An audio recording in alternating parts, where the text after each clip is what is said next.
Bismillahirrahmanirrahim. Assalamualaikum warahmatullahi wabarakatuh. Bismillah, alhamdulillah. Allahumma salli ala Sayyidina Muhammad wa ala ali Sayyidina Muhammad. Pada malam ke-21 bulan Ramadan ini, alhamdulillah, mari kita lanjutkan kajian dari kitab Habib Ali Al-Habsyi, Al-Nawaid Ar-Ramdaniyah. Barang siapa yang berhijrah dari kampung halamannya karena Allah dan Rasulnya, kemudian di tengah jalan ia ditimpa sebuah kematian, maka Allah telah menetapkan pahala untuknya kepada Allah, dan Allah Maha Pengampun lagi Maha Penyayang. Orang-orang yang berjalan di Ribat Seun bersama Habib Ali Al-Habsyi itu semuanya berada di jalan yang baik dan benar. Beliau tidak merasa terbebani sama sekali. Dan di antara mereka itu ada yang rajin menuntut ilmu, ta'lim, ada yang menghafal Al-Quran, ada yang membaca Al-Quran siang dan malam, ada yang berzikir kepada Allah, kemudian bersalawat kepada Nabi Muhammad, dan ada juga yang bekerja menjadi petugas kebersihan, membersihkan mihrab dan juga majlis Habib Ali Al-Habsyi. Ada yang mengabdikan waktunya untuk ta'lim, bermalam mondok di ribatnya Habib Ali Al-Habsyi. Jadi ribat Seun punyanya Habib Ali Al-Habsyi itu mempunyai banyak keberkahan di dalamnya. Syekh Muhammad Al-Taweh itu beliau begadang tiap malam, terutama di malam bulan Ramadan. Beliau belajar tafsir, kemudian mengajarkan kepada para muridnya. Tidak ada seorang pun yang duduk bersama beliau kecuali mereka menjadi orang yang faqih fiddin, yang ahli fikih. Dan banyak murid-murid dari beliau itu yang datang kepada beliau untuk belajar dan mendapatkan faedah dan manfaat dari beliau. Allahumma ftah alaina futuhal arifin wa faqihna fiddin wa 'allimna at-ta'wil, amin. Habib Ali Al-Habsyi berkata kepada Sayyid Muhammad bin Salim dan Sayyid Husain bin Abdul Al-Attas, kita tidak lagi menghibur diri, berbahagia di waktu sekarang ini kecuali dengan mengingat guru kita, yaitu Habib Abu Bakar Al-Attas dan juga Rasulullah Sallallahu Alaihi Wasallam. Habib Ali berkata, aku datang mengunjungi guruku yaitu Habib Abu Bakar Al-Attas, dan bersamaku ada Ahmad bin Ali Makarim, dan aku membacakan qasidah sebagai pujian untuk Habib Abu Bakar. Dan beliau merasa sangat senang dan gembira, bahagia. Dikatakan oleh syekh beliau, yaitu Habib Abu Bakar Al-Attas, desa-desa itu harus dikunjungi, wahai Ali, untuk kepentingan dakwah dan silaturahmi. Habib Ali Al-Habsyi sangat senang mengunjungi syekhnya untuk mendapatkan ilmu dari beliau. Saking senangnya sampai beliau lupa makan dan minum. Karena kebersamaan bersama sang guru itu lebih nikmat daripada nikmatnya syurga, kata Habib Ali Al-Habsyi. Dan Habib Ali Al-Habsyi itu dijamin, dilindungi, dipelihara oleh guru murabbinya, yaitu Habib Abu Bakar Al-Attas. Setiap kali beliau hendak mengunjungi syekhnya, yaitu Habib Abu Bakar Al-Attas.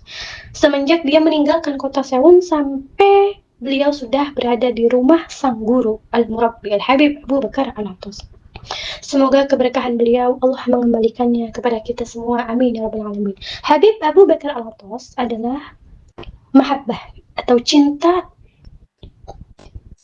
yang mengikuti beliau akan mendapatkan cinta yang kuat. Itu kata Habib Ali Al-Habsyi. Jadi wali-wali Allah yang dekat sama Allah dan Rasulnya itu disebut mahabbah, disebut ahlul mahabbah atau ahlul widad. Dan barang siapa yang mencintai orang alim, maka akan mendapatkan cinta yang kuat, akan dibalas dengan cinta yang kuat. Khususnya kata Habib Ali Al-Habsyi, yaitu Habib Abu Bakar Al-Attas.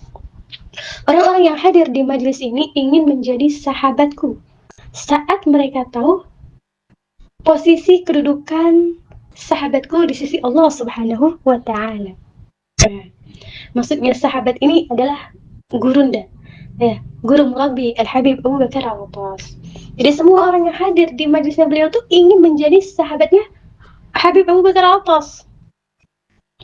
Ingin menjadi Karena melihat kedudukan gurunya itu sangat tinggi di sisi Allah Subhanahu wa Ta'ala.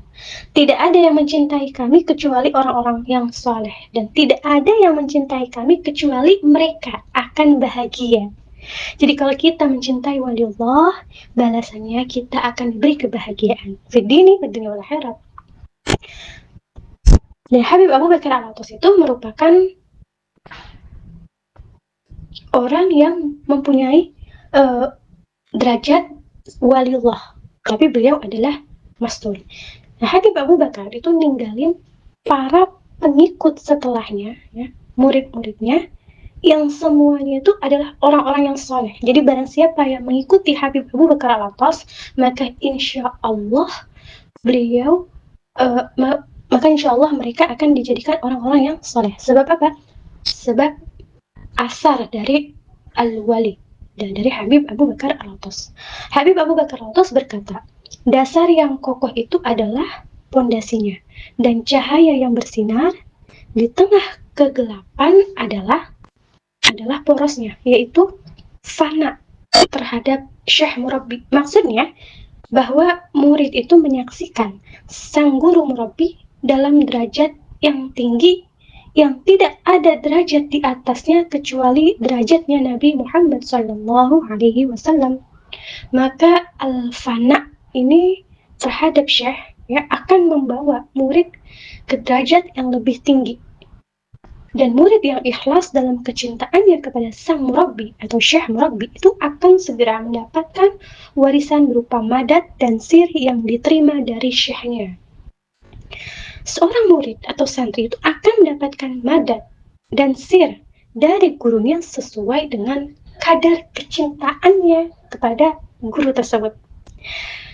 Kejujuran dan orang yang jujur itu sudah jarang sekali, udah nggak ada di zaman ini. Kalaupun ada, sangat sedikit jumlahnya, khususnya pada zaman sekarang ini. Karena sudah tidak ada, maka kita tidak akan bisa mendapatkan walaupun kita sudah mencarinya. Jadi jangan pernah kita cari orang yang jujur pada zaman sekarang ini.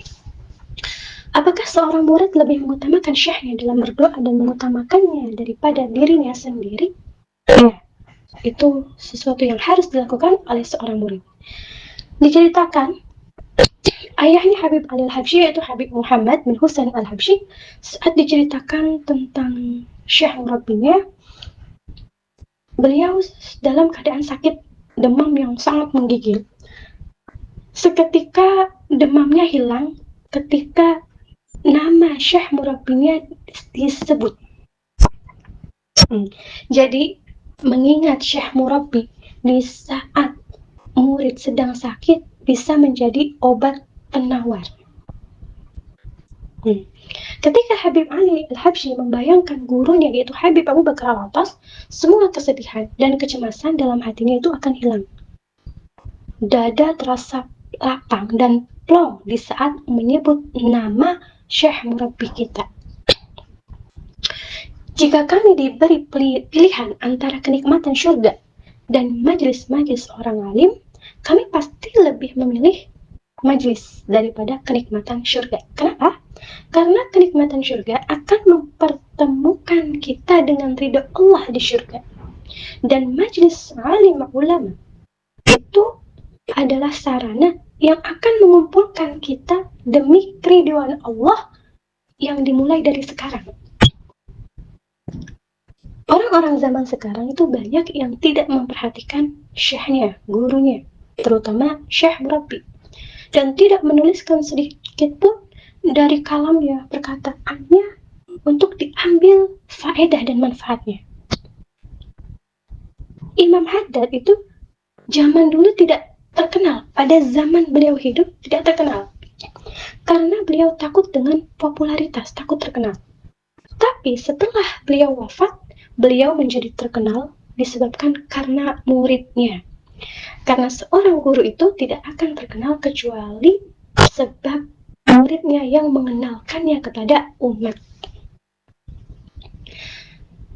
Aroma wangi orang-orang soleh akan tetap ada dan melekat pada anak-anak beliau. الله لا يفرق شملنا، الله يجعل مجتمعنا في دار كرامته ومحل رحمته في مقعد صدق مع حبيبنا محمد صلى الله عليه وسلم، ببركة الحبيب وبركة الرضا على هذه النية وكل نية صالحة ولحضرة نبي محمد صلى الله عليه وسلم. الفاتحة.